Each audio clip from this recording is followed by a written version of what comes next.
அஸ்ஸலாமு அலைக்கும். இன்றைக்கி சஹர் சாப்பாட்டுக்கு தேங்காய் எண்ணெய் ஊற்றுறேன். கறிக்கு, கோழிக்கறிக்கு. அதுக்கப்புறம் நெய்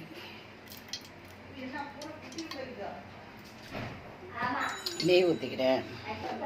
கறியை தாளித்து போடணும். முட்டை வைக்கிறேன். முட்டை மருந்து சேர்த்துட்டு தேங்காய் பால்லாம் கலக்கி வச்சுட்டேன்.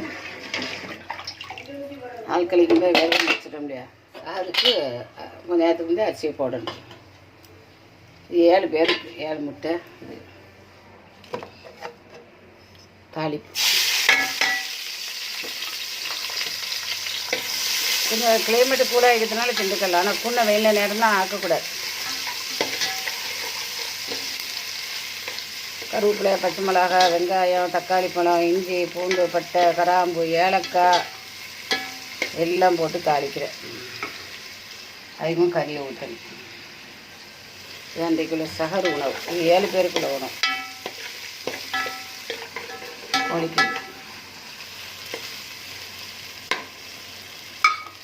முட்டை வச்சுக்கிறேன். இப்போ காட்டு வைக்காமலே கரெக்டாக அது சாப்பிட்ற நேரம் தான் வைப்பேன்.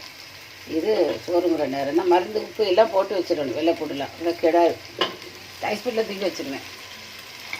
இது கோழியை தாளிச்சு வச்சுருந்தோம். இல்லை துள்ளிட்டு வந்தோடனே மசக்கமாக வந்துடணும். எல்லாம் வேலையை முடிச்சுட்டாதான் உடம்பு ராகத்தை வைக்கிது. படப்படன்னு ஒரு மாதிரியே வருது. நான் அப்படி தான் நினச்சேன். இந்த தடவைக்கு அப்படி தான் செய்வேன். பார்த்து அப்படி செய்ய இயலாத போல. இல்லை நான் இதை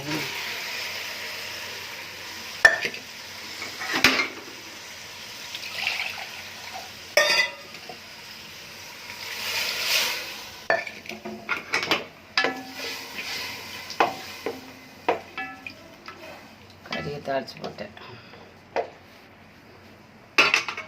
அதில் வேலை முடிஞ்சிடு. கொஞ்சம் கூட இந்த பாதாம் கசகசா இதெல்லாம் கசகசாங்கிற பாதாம் முந்திரி இல்லை. இப்போ கசகசாலாம் அதிகமாக உடையில. ஒருத்தர் திங்கிற, ஒருத்தர் திங்க மாட்டேங்கிற, ஒருத்தர் ஆகுங்கிற, ஒருத்தர் ஆகாதுங்கிற. இதனால இந்த பிரச்சனைக்கு இப்போ ஊற்றுறே கிடையாது. சரி, பார்த்துட்டு லைக் பண்ணுங்கள், ஷேர் பண்ணுங்கள், சப்ஸ்கிரைப் பண்ணுங்கள். இதுதான் இன்றைக்குள்ள கறிப்புளி எங்களுக்கு. இது மட்டும் பிந்தி விடணும்.